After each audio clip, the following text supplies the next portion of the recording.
ধ্যাত্তেরি, এখন আবার বাবা ফোন করছে। বেটা, আমার চিকিৎসার জন্য 1 লাখ টাকা লাগবে। কোথায় পাবো আমি 1 লাখ টাকা? তোর তো কার আর বাইক আছে, যে কোনো একটা বিক্রি করে তোমার দে। কি মাথা খারাপ হয়েছে? তোমার চিকিৎসার জন্য আমি বাইক বিক্রি করব? ফোন রাখো। হ্যালো, বেটা, 1 লাখ টাকা লাগবে আমার চিকিৎসার জন্য। এতগুলো টাকা আমি এখন কোথায় পাবো? টাকা না দিলে আমার চিকিৎসাও হবে না। ঠিক আছে, আমি দেখছি। এক কাজ করি, আমার টোটোটা বিক্রি করে দিই। দাদা, আমার টোটোটা আমি বিক্রি করব। যদি তোমার কাছে কেউ নেওয়ার মতো থাকে তাহলে আমার টোটোটা বিক্রি করে দাও না। আমাকে দেখে কি টোটোর দোকানদার মনে হয় যে আমার কাছে এসছিস? না দাদা, আমার বাবার চিকিৎসার জন্য 1 লাখ টাকা লাগে, তাই আমি আমার টোটোটা বিক্রি করে দিচ্ছি। বাবার চিকিৎসার জন্য তুমি টোটো বিক্রি করে দিচ্ছ?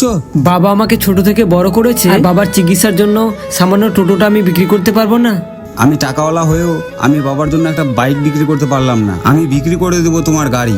একটু দাঁড়াও। হ্যালো বাবা, আমি তোমার চিকিৎসার টাকা নিয়ে আসছি। চলো ভাই, তোমার টোটোটা বিক্রি করার ব্যবস্থা করছি। আচ্ছা ঠিক আছে।